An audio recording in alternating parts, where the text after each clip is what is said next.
terakhir tentang baik sangka. Ini perlu saya ceritakan. Ada kisah Qalawun. Qalawun ini seorang sultan.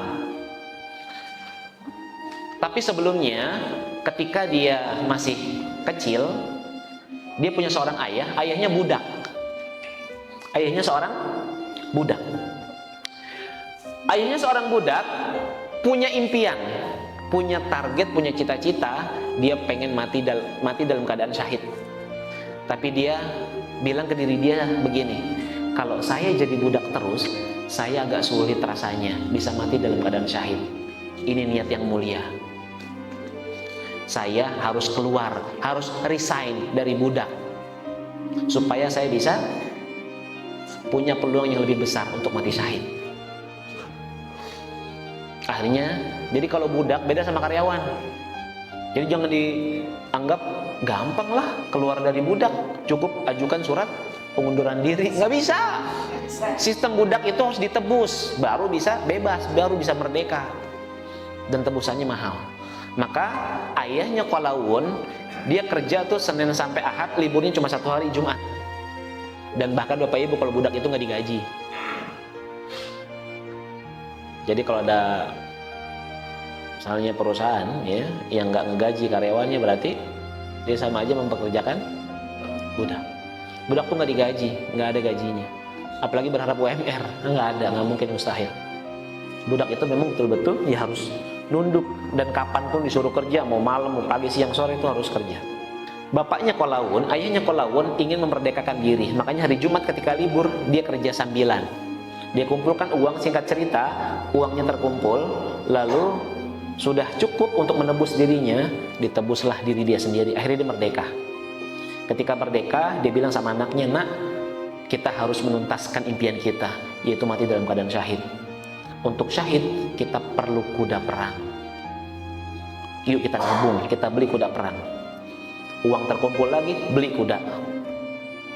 Ketika beli, warga sekitar, masyarakat sekitar tuh nyinyir. Ya, orang miskin, mantan budak, sok-sokan beli kuda, mendingan buat makan. Nah, ketika pagi hari, Qalawun dan ayahnya kaget. Ternyata kudanya kabur. Kandangnya rusak, kudanya kabur. Akhirnya ditambah dibully tuh sama masyarakat. Tuh kan, sok-sokan sih orang miskin punya kuda, hilang kan? Tuh, kena musibah kan? Apa jawaban ayah Qalawun? Beliau mengatakan, aku tidak tahu ini nikmat atau musibah, tapi aku hanya ingin berprasangka baik ke Allah. Ya, gimana? Udah jelas musibah, masih ragu ini nikmat atau musibah. Kalau membuat kita Bapak Ibu, kudanya hilang, aset hilang, ditipu orang, uang diambil orang, itu nikmat apa musibah? Musibah. Tapi kalau versi ayahnya Qalawun bilangnya begitu, aku tidak tahu ini nikmat atau musibah, tapi yang jelas aku ingin berbaik sangka kepada Allah. Beberapa hari kemudian kudanya pulang, ngajak teman-temannya. Dikisah bahkan itu sampai belasan ekor. Lalu kemudian tetangganya bilang, wah untung banget, ini kuda balik lagi ngajak teman-temannya. Sekarang hartanya banyak nih, kudanya punya banyak. Lagi-lagi ayah Qalawun bilang, aku tidak tahu ini nikmat atau musibah. Yang jelas aku ingin berbaik sangka kepada Allah. Wah, rusak nih otaknya nih. Sama masyarakat dibully. Rusak nih, nggak bener otaknya nih. Udah jelas itu nikmat. Ada belasan kuda tiba-tiba datang. Bapak Ibu sekalian, menurut pandangan kita itu nikmat atau musibah?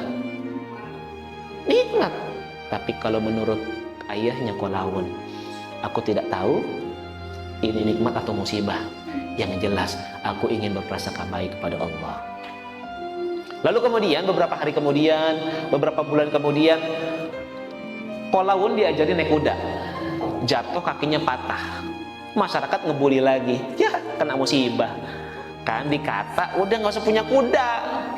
Tuh jadi patah kan, musibah kan. Ayahnya Qalawun mengatakan, aku tidak tahu ini nikmat atau musibah. Yang jelas aku ingin berprasangka baik kepada Allah. Ya, stres nih. Masa anak kakinya patah, dia bilang ini nggak tahu nikmat atau musibah, masih aja berbaik sangka ke Allah. Udah jelas-jelas itu musibah.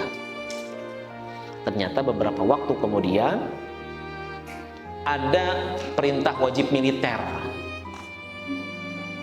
Jadi raja itu mewajibkan anak-anak muda yang sehat, seger itu untuk ikut program wajib militer.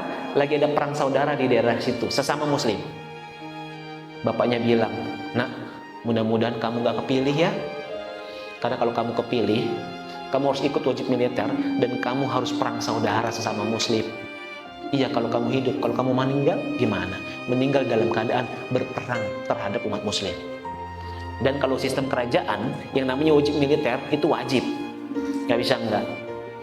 Akhirnya tentara itu melakukan sweeping, datanya udah ada, diambil-ambilin tuh anak-anak yang muda-muda.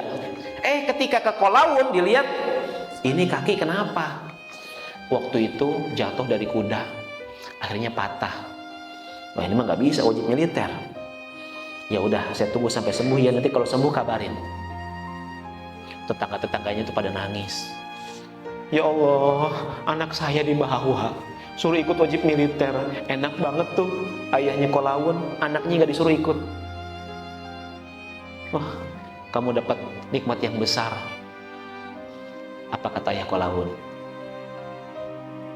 Aku tidak tahu ini nikmat atau musibah. Yang jelas aku ingin berbaik sangka kepada Allah.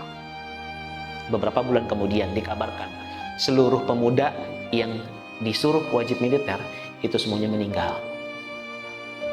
Hanya anak Kolawun yang selamat. Semua rumah menangis kecuali rumahnya Kolawun dan ayahnya, karena anaknya masih sehat. Lalu kemudian akhirnya Bapak Ibu sekalian, singkat cerita, mereka berdua ikut perang. Ini perang beneran, perang jihad. Dan ayahnya Kolawun meninggal dalam keadaan syahid. Akhirnya ayah Kolawun bisa memenuhi cita-citanya menjadi seorang syuhada. Sedangkan Kolawun itu dia disandra, ditangkap, disandra, tetapi karena akhlaknya baik, bagus, dia malah justru ditunjuk jadi salah satu sultan, kalau nggak salah di Mesir. Dua-duanya endingnya bahagia. Itu buah dari baik sangka. Jadi Bapak Ibu sekalian yang hari ini punya hutang, coba bilang ke hati, aku nggak tahu ya Allah, ini nikmat atau musibah.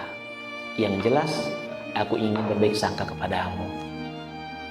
Nanti insya Allah endingnya bahagia, endingnya baik. Bungkus